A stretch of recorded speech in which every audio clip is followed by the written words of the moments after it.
বন্ধুসকল মোৰ YouTube channel কিটুমনি কুকিংলৈ আপোনালোকক স্বাগতম জনাইছোঁ আৰু আজি এয়া দেখিছেনে এয়া শিঙি মাছৰ মই আজি আদা নহৰুৰে এটা ধুনীয়া ৰেচিপি বনাম আৰু ভাবিলোঁ আপোনালোকৰ লগত শ্বেয়াৰ কৰোঁ।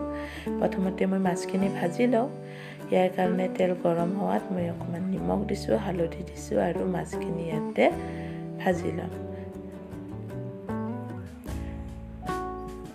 বন্ধুসকল আপোনালোক যদি মোৰ চেনেলত নতুন হয়, যদি আজি প্ৰথম আপোনালোকে মোৰ ভিডিঅ' চাইছে তেতিয়াহ'লে মোৰ চেনেলটো ছাবস্ক্ৰাইব কৰি দিব আৰু ভিডিঅ'টো শেষ কৰি চাব আৰু শেষত কমেণ্ট কৰি জনাব কেনেকুৱা হয় মোৰ শিঙি মাছেৰে আদা নহৰুৰ থুপথুপীয়াখিনি।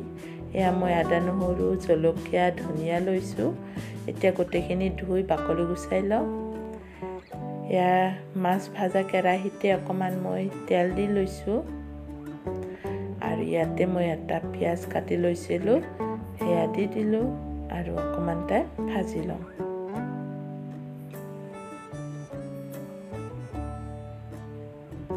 এয়া অকণমান নিমখ,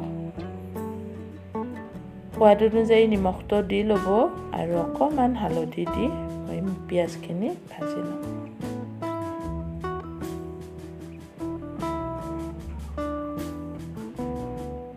এতিয়া মই ইয়াতে দিম এয়া আদা নহৰু মই খুন্দনাত খুন্দি থৈছিলোঁ, আদা নহৰু আৰু কেঁচা জলকীয়া সেইখিনি দি দিম। বেলেগ একো মছলা নিদিও, বনাবলৈ খুবেই সহজ হয়, খাবলৈ খুবেই ভাল আৰু সকলোৱে জানেই কিজানি বনাব আৰু যিসকলে নাজানে তেওঁলোকে বনাব পাৰে। এয়া মই পানী অকণমান দিছোঁ, পানী বেছি নিদিওঁ যিহেতু থুপথুপীয়া বনাম।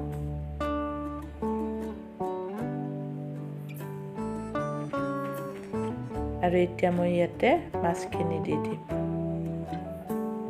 ভাজি থৈ দিয়া মাছখিনি দি ঢাকনি লগাই উতলিব দি থৈ দিম।